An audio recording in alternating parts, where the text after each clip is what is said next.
महाप्रयाण राजेंद्र प्रसाद का समाधि स्थल है। महाप्रयाण राजेंद्र प्रसाद का समाधि स्थल है। रेलवे बजट को आम बजट से अलग एक वर्त समिति के सिफारिश पे किया गया।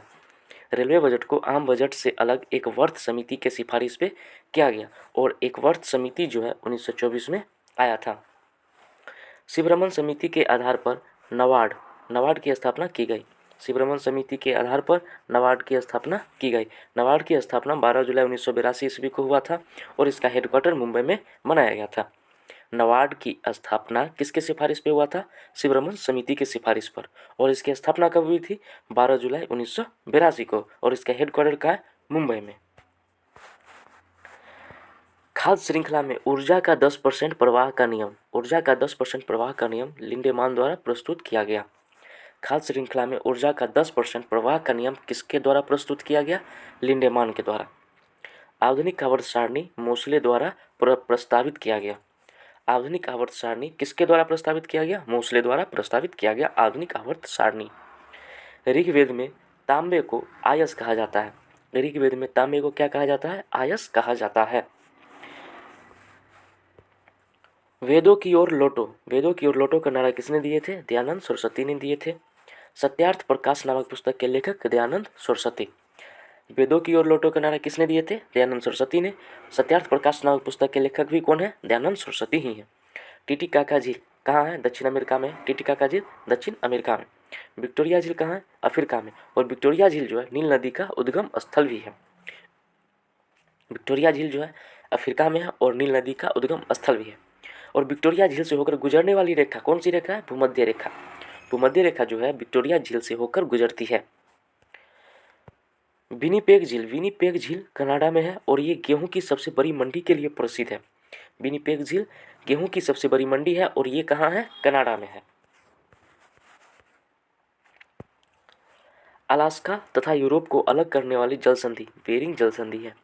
बेरिंग जल संधि किसको किसको अलग करती है? अलास्का तथा यूरोप को अलग करती है बेरिंग जल संधि। भूमध्य सागर की कुंजी जिब्राल्टर जल संधि। भूमध्य सागर की कुंजी किसे कहा जाता है? जिब्राल्टर जल संधि को।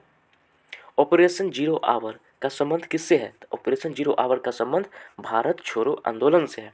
ऑपरेशन जीरो आवर का संबंध भारत छोड़ो आंदोलन से है। व्यक्तिगत सत्याग्रह विनोबा भावे और भूदान आंदोलन विनोबा भावे, यानी विनोबा भावे ने व्यक्तिगत सत्याग्रह और भूदान आंदोलन दोनों स्टार्ट किए थे और भूदान आंदोलन जो है तेलंगाना से प्रारंभ किया गया था। ये असहयोग आंदोलन के दौरान महात्मा गांधी केसर ए हिंद की उपाधि त्याग दी। असहयोग आंदोलन के दौरान किसने अपनी उपाधि केसर ए हिंद त्याग दी थी? आंसर हो जाएगा महात्मा गांधी। और असहयोग आंदोलन कब आया था? 1920 में चलाया गया था। 5 फरवरी 1922 को चौरा चौरी कांड हुआ था, ये तो सबको याद होगा। 1923 में चित्तरंजन दास एवं मोतीलाल नेहरू के द्वारा स्वराज पार्टी की स्थापना इलाहाबाद में की गई। क्वेश्चन ऐसे आ सकता है इसका, स्वराज पार्टी की स्थापना किसने की? तो इसका आंसर होगा चित्तरंजन दास एवं मोतीलाल नेहरू। और अगर पूछेगा कब की गई तो 1923 में, और कहाँ की गई तो इलाहाबाद में। 0 डिग्री देशांतर रेखा से समय का निर्धारण होता है। 0 डिग्री देशांतर रेखा से समय का निर्धारण होता है। 82.5 डिग्री पूर्वी देशांतर रेखा को भारत मानक समय कहा जाता है। 82.5 डिग्री पूर्वी देशांतर रेखा को भारत मानक समय कहा जाता है। भारत मानक समय से गुजरने वाले राज्य तो टोटल 5 राज्य है और उसका एक ट्रिक है, आंधी में छाता ऊपर उड़ा। आंधी में छाता ऊपर उड़ा जो भारत मानक समय से गुजरने वाले राज्य हैं। आंधी से हो जाएगा आंध्र प्रदेश, में से हो जाएगा मध्य प्रदेश, छाता से हो जाएगा छत्तीसगढ़, ऊपर से हो जाएगा उत्तर प्रदेश, उड़ा से हो जाएगा उड़ीसा। लूनर कास्टिक जिसका रासायनिक सूत्र है AgNO3 और लूनर कास्टिक जो है चुनाव में वोट डालने के समय लगाए जाने वाले इंक में उपयोग किया जाता है। लूनर कास्टिक जिसका फॉर्मूला होता है AgNO3। 78 ईस्वी में कुषाण शासक कनिष्क ने शक संवत चलाया। शक संवत कुषाण शासक कनिष्क ने 78 ईस्वी में चलाया।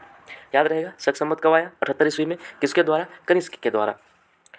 विक्रम संवत 57 ईस्वी पूर्व, यहाँ ध्यान दीजिएगा विक्रम संवत है 57 ईस्वी पूर्व है और ये शक संवत है वो 78 ईस्वी में है, यानी विक्रम संवत 57 ईस्वी पूर्व में विक्रमादित्य के द्वारा चलाया गया था। और गुप्त वंश 319 ईस्वी में चंद्रगुप्त प्रथम के द्वारा चलाया गया था। गुप्त संवत वंश बोल दिए थे क्या? अच्छा कोई नहीं। गुप्त संवत 319 ईस्वी में चंद्रगुप्त प्रथम के द्वारा चलाया गया था।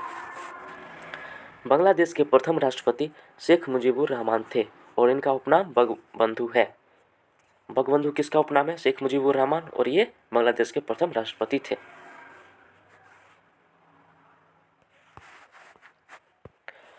स्वामी विवेकानंद को स्वामी की उपाधि अजीत सिंह के द्वारा दिया गया था।